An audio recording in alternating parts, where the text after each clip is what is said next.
and welcome to Sacred Spaces. My name is Michaela Drieberg, and today we're at the Royal Society of Victoria building right here in Melbourne. It's on the corner of La Trobe and Exhibition Street, and you've probably gone past it many times before, but may not have noticed just this beauty that we have behind me.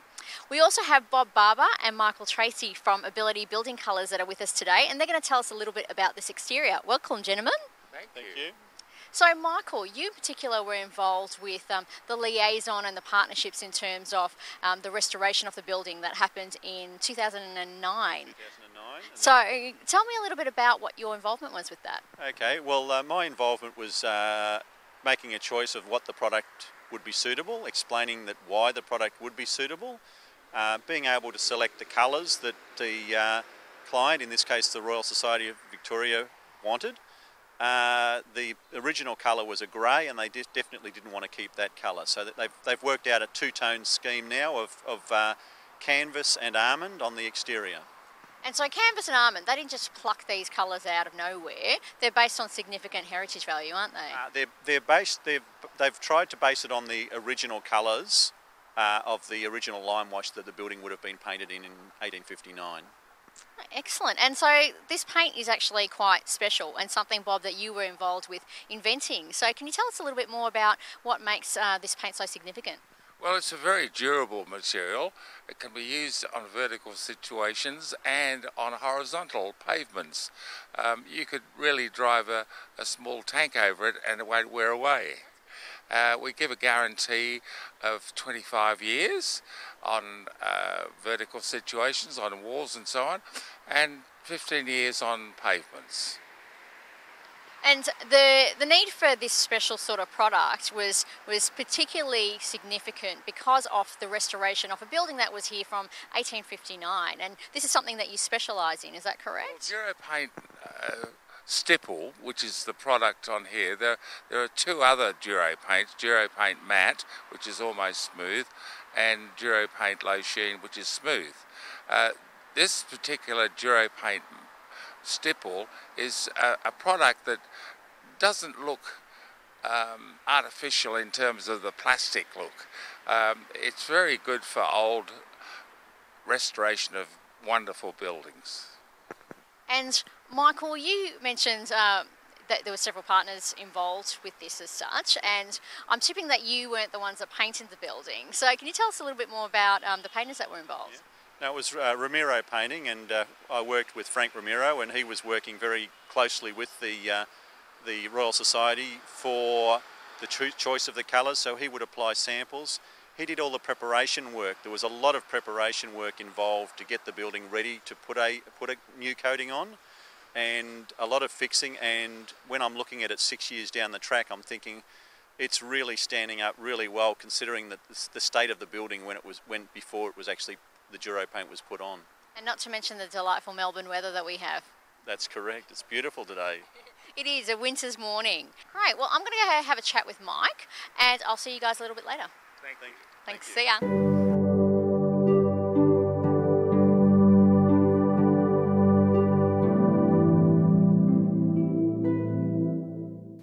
Well, we're inside the building now. We've been joined by Mike Flatley, who's the Executive Director here at the Royal Society of Victoria. Welcome, Mike. Thanks very much, Michaela.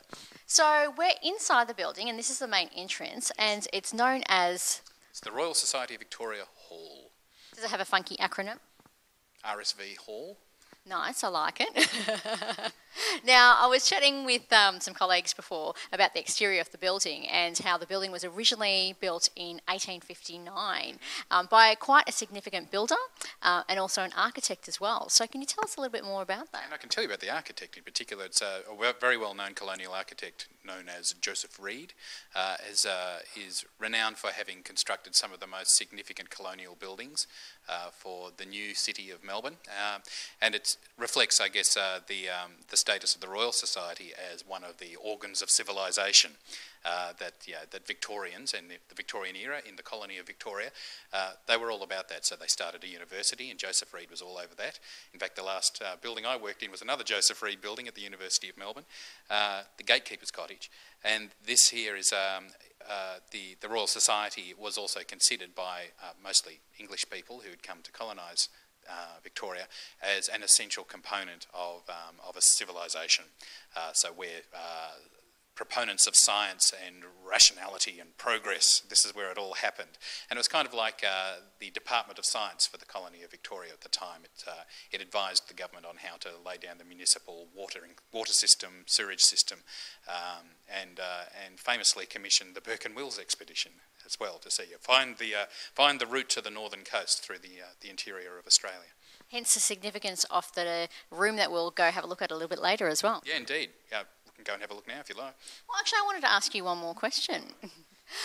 So the building, as we mentioned, was 1859 that it was originally built, but it's gone through a few restorations over the years. So can you tell us a little bit more about that? Okay, well, when the building was originally constructed, the section we're standing in now actually wasn't here at all. It was a large rectangular building. It's now a big cube. The original building started from the wall behind us and went through to the Victoria Street facade. It was one big shell. There were no partitions within it, and it would have been stunning space, just beautiful columns all the way to this coffered ceiling that you'll see shortly. And over the next decade, there were partitions added and also a mezzanine added, and a ridiculous term, mezzanine, because it's actually a much larger space than the ground floor. So really the first floor of the building was put in about 8 years later, and that was originally to install a lecture theatre where we started our public lecture program, which has been running ever since. And 2 years after that, we finished the mezzanine floor to put in a heritage library. Well, it wasn't a heritage library at the time, but it was a library established to support a journal exchange program, which is how scientists kept up with one another all around the world in the latest in the theory that they were expounding. And you'll see upstairs shortly all of the beautiful volumes that we've collected from the 19th and 20th century of all of the scientific journals of the era. I can't wait to have a closer look. Now, the other thing that I can't go past is this staircase, which is right near us as well, yes, which is actually quite modern in comparison to the rest of the building. It is, because, as I said before, this section wasn't here at the start. It was actually built in 1950, and I think one of the more sensitive 1950s additions to a heritage building that you'll see around. The terrazzo staircase that you can see behind us is actually a part of that addition. It was the whole wing was put together by what is now the Royal Australian and New Zealand College of Gynecologists, RANZOG, who built the wing for their own use in the 1950s and also to provide us with our own front office. And this is known as the Arthur Wilson Memorial Wing. So from the outside, it looks like it was always here. It was built in 1860 along with the rest of it, but it effectively turned the building into a cube. On the interior, such as the terrazzo staircase, you can see a rather significant 1950s feature, which I think is still quite stunning. It certainly is, and it does fit in with the building, but a keen eye can tell that it wasn't originally here. Now, I am wanting to see the Burke Wills room that you referred to before, I should say. Sure. So, that way? Let's go. Okay.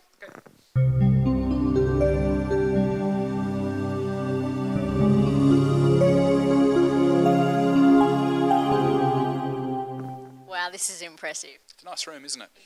So this is the Burke Wills room? This is the Burke Wills room. This is sort of symbolically where it all started for us. It's probably the best representation of how the place looked when it was first built. It's still our multifunctional space, so we get a lot done in here. You can have any sort of function in here, and also where most of our members meet and network. So this is commemorated to Burke Wills, so of course we sent them to their doom, and as such we choose to remember that was not such a great idea. And a lot of the features of this room are appointed to commemorate their expedition and their demise. Just to put it bluntly. Now, it's sun-filled, and I can see a lot of original features in here, like the floors, and what I thought were columns initially, but are actually structural beams and such as well. Structural beams, yeah, and that is a structural column. That is basically holding up the lecture theatre, which is above us, and was built about 8 years after the original building was put together, as we were saying before. And so, for all intents and purposes, this is really the original room that it always was. Yeah, and there are a lot of pictures around the room which reflect how the room actually looked. The one right back there is actually depicting Burke Wills lying in state in this room. This was the site of Victoria's first state funeral. There you go. Very grim room. Such a beautiful space. Odd question, heritage building, does it heat up okay in the winter? We don't do too badly. We've got some nice ducted heating coming up here, and it gets very vigorous. It is also actually remarkably well insulated because of the thickness of the brick. So there's actually a major road going past us, and we can't hear anything much here, and I'm sure the listeners aren't picking up much on the microphone either. So despite the fact there's all sorts of things thundering straight past us, we're very well insulated. Excellent. So a very significant room to the society and Australia in general, but there's even more beautiful things upstairs. Indeed there is. Do you want to take a look? I do. Let's go.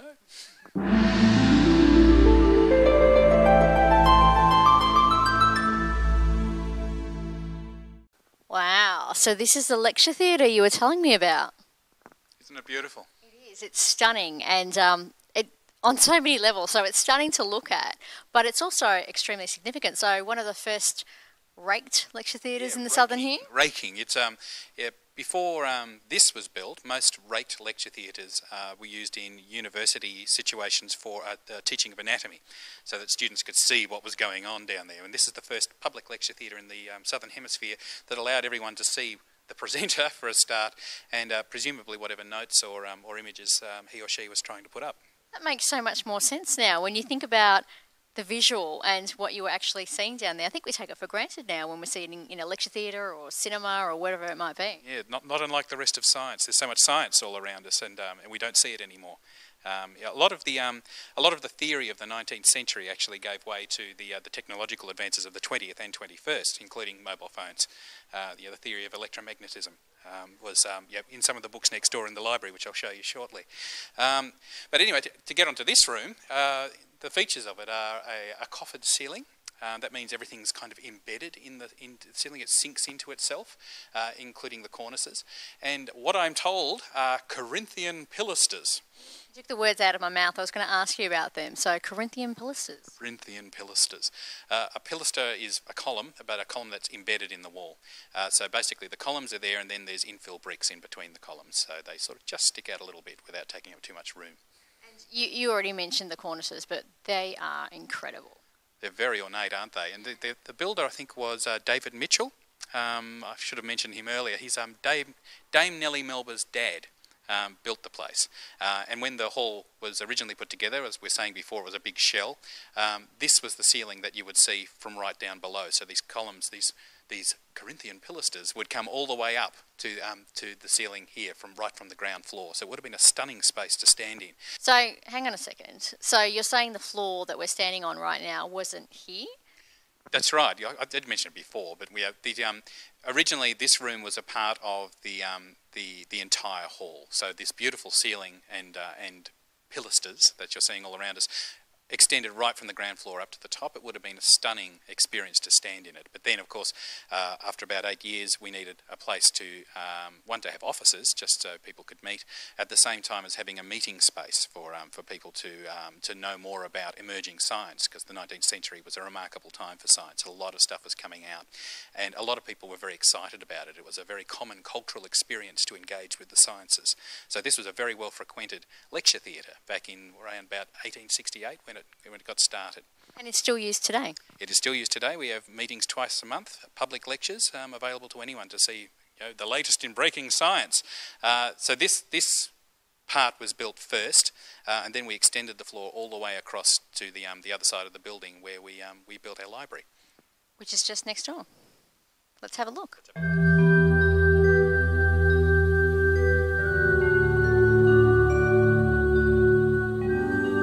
You've got some friends with you here. Yes, here they are.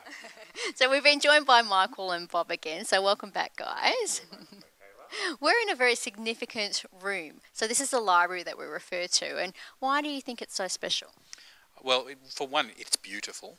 It has the same beautiful coffered ceilings that the lecture theatre has, and the Corinthian pilasters. But it was also a gorgeous library. I mean, taking a look around this room, it's hard not to enjoy it. It is my favourite place in the Royal Society Hall.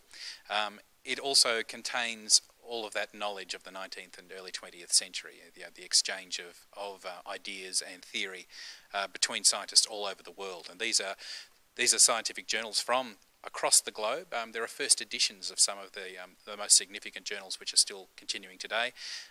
It's largely obsolete now because everything is on the internet, including the content in these books. But it's still beautiful. Isn't it gorgeous? It is indeed.